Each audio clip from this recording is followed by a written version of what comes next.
Manx Radio's Update with Andy Wint.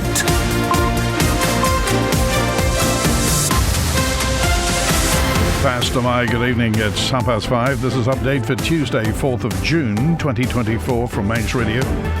30 minutes looking at the latest news on the island. Background to that news with sport and business and travel updates and the newsmakers in person this evening. The Enterprise Minister rebuts accusation of inaccurate numbers. He's got them back, but who stole John McGuinness's leathers? Is the Constabulary's translation service risk-free? The latest from Onchan Commissioners and dealing with vulnerable prisoners at the Isle of Man prison. Man Benham for all your business and legal needs. First of all, at 29 minutes ahead of 6 o'clock, the Update News headlines. Faster Mai, Tessa Hawley. Faster Mai. Don't give thieves the opportunity is the message from police. It's after a box of TT merchandise was stolen from the paddock earlier today. It's the latest in a string of incidents there after leathers belonging to TT legend John McGuinness and a little boy's T-shirt signed by a number of riders were also taken yesterday. 4 TT visitors from Northamptonshire have appeared in court today after being charged with drugs offences. Adam James Gardner and Michael Dillon Gardner joined Shannon Jade Ludlow and Mason Stevens in the dock at Douglas Courthouse. And sidecar competitors Ben Birchall and Kevin Rousseau are set to return to the Snaefell mountain course tonight. The Birchall racing team has announced both have been declared fit to take part in this evening's one-lap sidecar shakedown at 6:45. Roads around the course will be fully shut in the next half an hour. They'll reopen no later than 9:30. In international news, a 25-year-old woman has been arrested on suspicion of assault after a milkshake was thrown at Reform UK leader Nigel Farage. He'd been campaigning in Essex, having just spoken to a crowd of supporters. A cyber attack on a pathology service provider's caused the cancellation of operations at several major NHS London hospitals, including Guy's and St Thomas. Blood transfusions are particularly affected. And Novak Djokovic has pulled out of the French Open tennis with what's believed to be a knee injury. The defending champion had been due to take on Casper Ruud in the quarter-final tomorrow. Those are your headlines. News in full at 6. Secure tomorrow today with Man Benham's guidance on powers of attorney and more. Manx Radio weather with Manx Glass and Glazing. Goramai, and thank you, Tessa. From the Ronalds Way Met Office, there's still a strong wind warning in operation for the North Irish Sea. It will dissipate later. State of sea is moderate, later slight to moderate. And the weather will dry with late sunshine and a fresh northwesterly breeze. A risk of some showers overnight, down to 7 Celsius. For Jacrane, Wednesday, dry with bright or sunny intervals in a moderate to fresh westerly. Possible afternoon showers up to 13 degrees, down to 8 through the night. For Thursday, Jardine, dry with sunny periods in a moderate west-southwesterly. Highest temperature 14 degrees.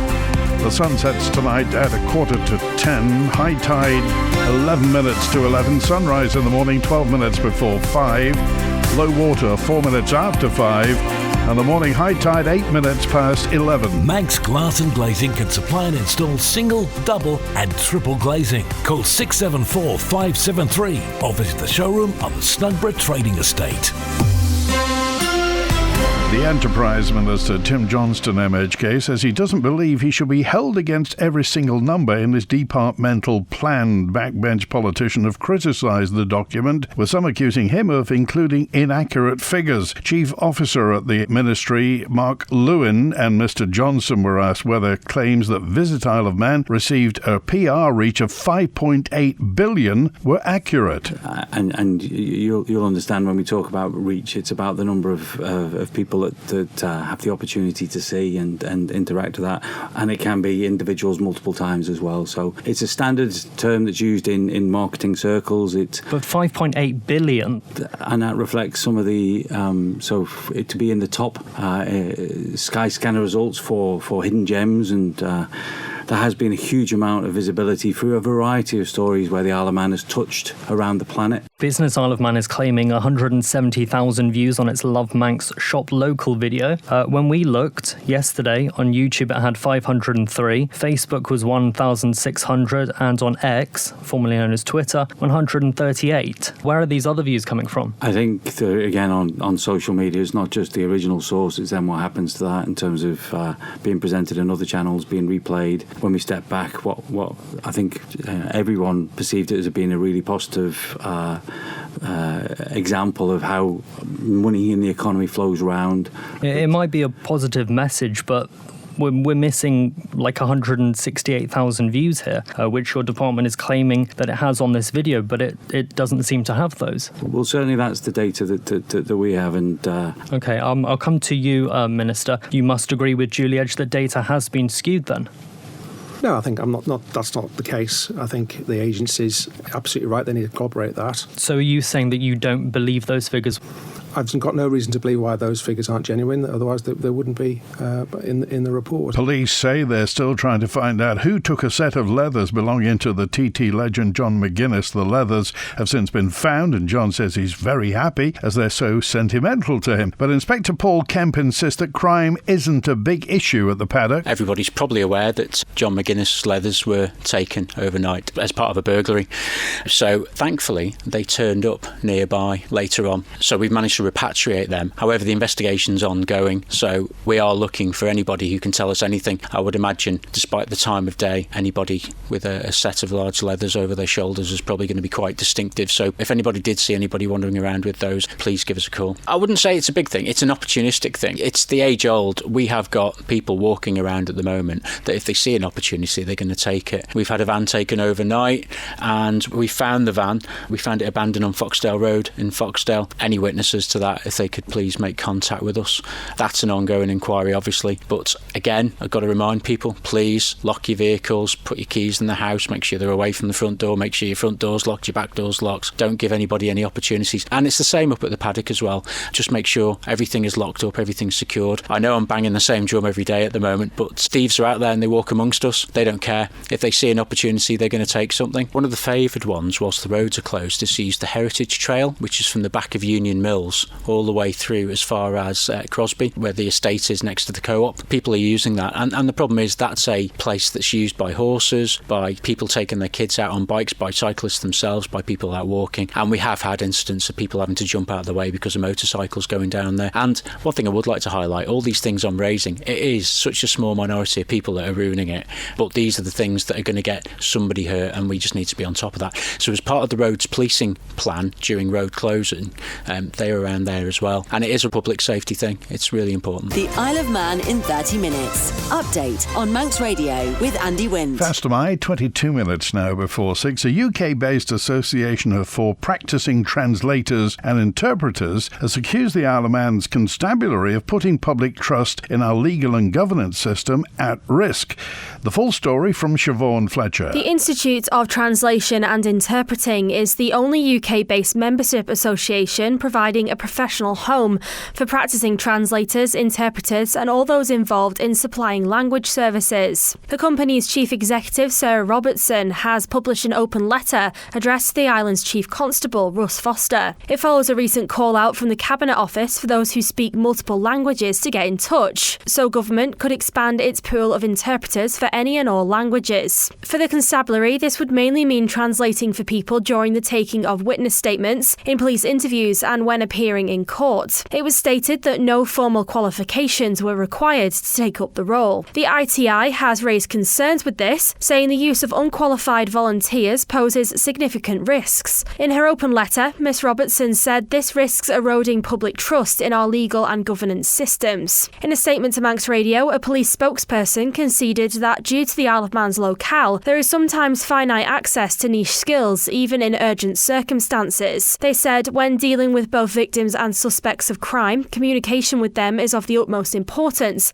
in order to protect the vulnerable and to tackle criminality, two things that are key to the constabulary's strategy. Sourcing formally qualified individuals from the UK can take longer than timescales allowed in law, or to obtain the best evidence. Therefore, considerations are made in the interests of keeping people safe. Such are the challenges around the geography of being a small island. The Isle of Man Constabulary says it will review its organisational arrangements to ensure that its processes acknowledge the College of Policing and police-approved interpreters and translators requirements. You can find both statements in full at manxradio.com. Onchan Commissioners met last night and a number of topics came up, ranging from a motion for lead members to report on what's happening in their departments to a replacement for the village fair. Our local democracy reporter Emma Draper was at the meeting. At last night's meeting, Commissioner Derek Crellin's motion for lead members to bring a report to the board every month with updates on their department was partly approved. Lead members are in charge of different departments, including housing, finance and environmental and technical services. Mr Crellin said the benefits would be improved governance because lead members will have to work with officers, ensure people are adhering to the standing orders and allow for more informed decision making. He listed examples of times when he believed his fellow board members hadn't carried out their roles, which Commissioner David Quirk promptly disputed. Commissioner Robin Turton said he agreed with the motion, but had concerns about the workload on the local authority's staff. He said a report should be presented quarterly, in line with when the housing report is published. This was agreed with by Commissioner Anthony Allen and David Quirk. Mr Crellin amended his motion and was voted through unanimously. Commissioner Anthony Allen brought up a debate about the special collection service and why the local authority still runs it.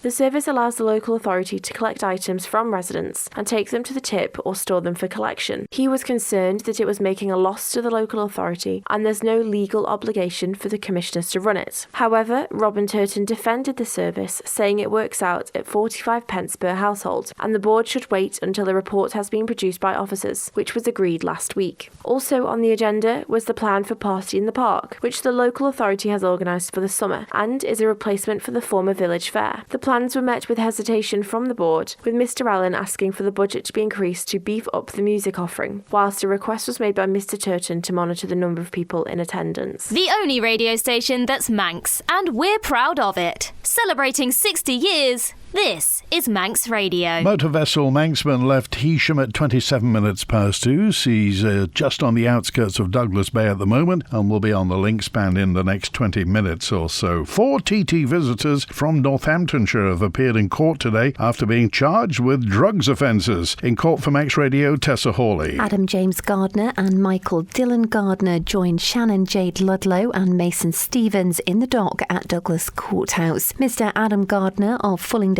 Road in Abington has been charged with producing cocaine and cannabis and possession of both substances with intent to supply. The 29-year-old will be bailed until his next court appearance on the 25th of June on the condition a £15,000 surety is lodged on his behalf. He was stopped alongside his brother at Ramsey Hairpin on the 2nd of June. Michael Gardner pleaded guilty to possessing cannabis on that date. The court heard he had 9.8 grams of the drug in his possession, valued at £196. Deputy High Bailiff Rachel Braidwood fined him £325 and ordered him to pay £125 in prosecution costs or spend 30 days in custody. 29-year-old Shannon Ludlow of the Grove in Malton was also stopped with the two men. She admitted being unlawfully concerned in the production of 29 grams of cannabis, with her advocate telling the court she knows this was a stupid decision on her part, fining her £600 and ordering her to pay £125 in prosecution costs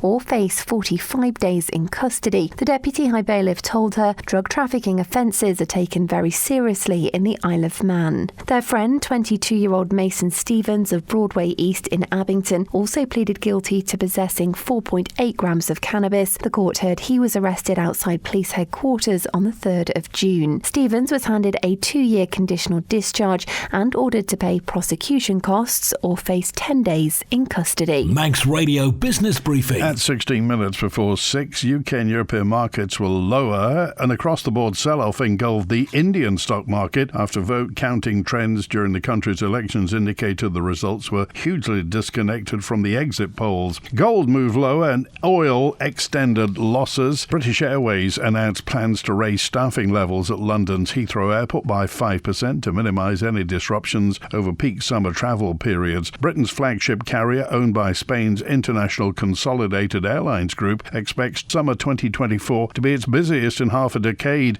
and will look to recruit roughly 350 new workers to fill customer service and ground handling roles. The Stock Market Report, brought to you by Ramsey Crookall. Retailers in Europe are already placing Christmas orders amid rising shipping costs and potential disruptions to Yuletide deliveries due to trade route issues in the Red Sea. Shopping chains and multiples typically start importing goods for November's Black Friday sales and Christmas shopping season in late summer. One business told the BBC that shipping costs, which have rebounded since their peak in January, could impact the prices of big-ticket items such as white goods in the coming months. Plus, a major sea logistics firm noted the effects of shipping diversion from the Red Sea, which began last December, are now only becoming apparent. Vessels on the Asia-Europe trade route now require more than 100 days per rotation due to the need to circumvent Africa. And the numbers now reported from Ramsey Crookall. At the close in London, the FTSE 100 down just over 1/3%, 8,233. The DAX in Frankfurt down almost a single percentage point at 18,429. In New York City at the moment, the Dow Jones Industrial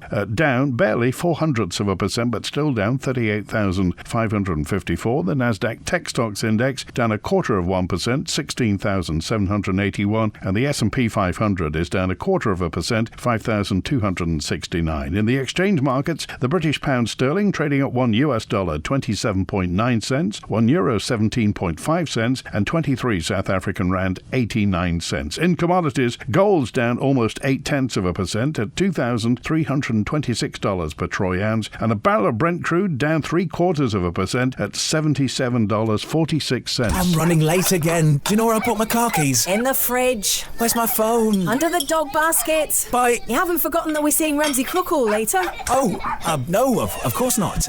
5 p.m, is it? 2:45. I'll be there. Life is busy. That's why Ramsey Crookall's team takes time to help you make a mindful investment decision, considering all the options, giving you full control of your financial future. Less stress, more assurance. Forgot to put my shoes on. See how we can make your money work for you. Call 717171 or visit ramseycrookall.com. Licensed and regulated by the Isle of Man Financial Services Authority. 12 minutes before 6 on Update, live from Douglas in the Isle of Man on Manx Radio. The Department of Home Affairs says it's pleased with the progress after a new process for dealing with self-harm and vulnerable inmates was brought in at the Isle of Man prison. Chief Officer Dan Davis has been speaking to Tynwald's Social Affairs Policy Review Committee. In terms of the way the department provides governance, I think they'd acknowledge that we've improved the way we oversee the prison, and for example, things like use of force, capturing data on the number of prisoners who are kept in close confinement over time, and how the department uses that is really the next bit, which is what does good look like in terms of those figures. And I think that's something we've engaged with the Ministry of Justice on, about how we use that data and information properly. So I think the prison have done a remarkable job with a really small team on addressing some of the recommendations in the HMIP report. And I think there's a good story to tell on that, around the governance and around the way the prison is run and operated. I think they point to the fact that it is a clean prison and it is well run, and the relationships between prison officers and those who are detained there is good, and much better than you'd find in other places. I think there is still work to do. We're under no illusion, but the governor has a really small team of people who are responsible for addressing the findings in that HMIP report. So he looked at these in a priority order and looked to address the findings around suicide and self-harm first of all, and that's been picked up, and we're satisfied actually that the process is robust and it has made a difference to the way that the prison deals with vulnerable offenders. Manx Radio Sport. Fast am I, Rob Pritchard. Fast am I. Good evening. Well, after a day of rest and some gloomy weather this morning, racing is set to resume at TT 2024 this evening. The mountain road is now shut, and all of the roads around the Snaefell Mountain course will close in a few minutes' time at 6 p.m. and reopen no later than 9:30. After two races were originally due to take place today, we're now down to just the one, with the 3-lap Super Twin TT Race 1 at 7:40 p.m. This will follow a solo warm-up lap at 6:30 and a 1-lap sidecar shakedown at 6:40. 7:45. The other contest, which had been expected to be held today, the 4-lap Super Stock TT Race 1, has been dropped and will be rescheduled in due course. Meanwhile, sidecar competitors Ben Birchall and Kevin Rousseau are set to return to the Snaefell Mountain course tonight. The Birchall Racing team has announced both have been declared fit to take part in this evening's 1-lap sidecar shakedown. The pair missed the opening sidecar race of 2024 last Saturday after being involved in an incident at the mountain box during the last 3-wheel qualifying session the day before. Moving on, and in football, Manxman Sean Jackson and the England amputee football side have finished with a perfect group stage record at this year's Euros. Following wins over Georgia and the Netherlands in their opening 2 games, they made it 3 from 3 with a 1-0 victory over Italy earlier today, with David Tweed's strike enough for victory. England progressed to the quarter-finals while they'll return to action on Thursday. Their opponent is still to be confirmed. And finally, in cycling, Ireland Pro rider Max Walker is making the step up to the Astana Kazakhstan senior team this week. He's one of the 6 riders named in the squad to take on the ZLM Tour in the Netherlands, starting tomorrow and running until Sunday. He's one of 2 competitors getting the call-up from Astana's development team alongside Davide Tognati. In his last outing, Walker had a strong campaign at this year's Tour of Japan late last month, during which he claimed 2 stage wins and a further stage podium across the 8-day event.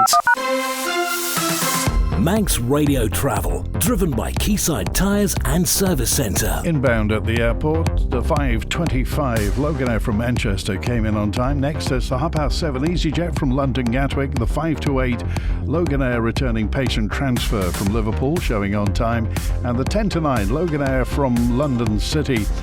Outbound, the 20:06 EasyJet to Liverpool went out on time. Then it's the 6 o'clock Loganair to Liverpool, the outbound patient transfer, and the 8 o'clock EasyJet return to Gatwick is currently showing on time. Of course, the rest of the roads close at 6 o'clock tonight. The mountain roads close now. Hillside Avenue in Douglas closed for adjacent office window replacement heading through to Circular Road. Part of Switzerland Road in Douglas closed till November for building work. Ballakilferrick Road in Colby has got phase closures for water main work. Look out also on the Starvey Road for water main work. Remember, outside of the racing, the mountain road is one way from Ramsey Hairpin to the Craig in the direction of the course until Tuesday the 11th, a week today. And remember also, cycling is strictly prohibited on the mountain road during this period. Ask how you can spread the cost interest-free at Quayside. Fast am I. Thanks for tuning in to Manx Radio this Tuesday evening. 14 finalists from startup companies to global giants like Mercedes-Benz will visit our shores next week to pitch their solutions to improve the Isle of Man through AI, clean tech and fintech innovations. It's all part of Digital Isle of Man's Innovation Challenge. Head of Innovation is Kurt Rosen. This year we've expanded it out, so it's not only fintech, but also clean tech, which is to do much more with the environment, and also data and artificial intelligence, which seems to be a very prevalent subject at the moment around the world. And just to give it a much more of an Isle of Man flavour, we're putting around that a whole emphasis on the biosphere and asking companies to demonstrate to us not only how they innovate in these subjects, but how that relates to our biosphere status and supporting that. So in this particular challenge this year, we had 47 entries from 20 different countries around the world, and we've narrowed those down to 13 that will be presenting in a short while.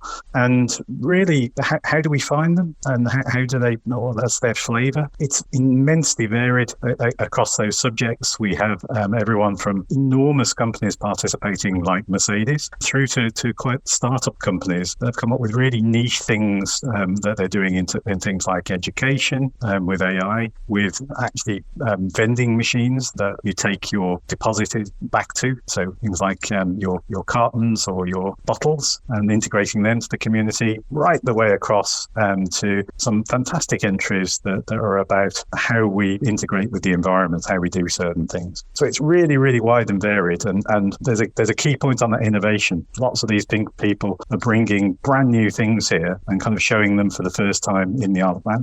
This is the most listened to Isle of Man news source, and Manx Radio's Update is the Isle of Man's most downloaded news podcast. On that note, if you're listening to this update as a podcast anywhere in the world, any time of day or night, we want to thank you for making Update the Isle of Man's most subscribed to news podcast. We really appreciate it. Over 3,000 operations have been delivered as part of the second phase of Manx Care's Restoration and Recovery programme. That full story with Amy Griffiths. The £18.3 million second phase of the programme focused on reducing waiting lists for orthopaedic, knee and hip, cataracts and general surgery procedures. Government says this was successful in all three areas, reducing the number of people waiting for an operation as well as the amount of time spent on the waiting list. Between assessment and operation, the average wait time for ophthalmology has been reduced by 33 weeks, for orthopaedics by 16 weeks and general surgery by 28. The waiting lists have also been reduced by 83%, 47% and 60% for those areas. The statistics released by government reveal more than 847 patients had a hip or knee replaced, 1,794 had their sight improved through cataract operations, and 515 had hernias repaired or gallbladders removed.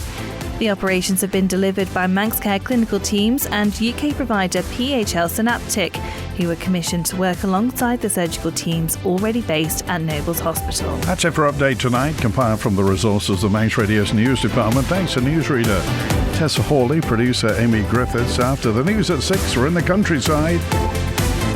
It's Countryside with Simon Clark and Kiri Kermode. Simon's back with greatest hits at 6:30. It's Tuesday, so the folk show with John Barker at 9. An update returns tomorrow at 5:30. WINT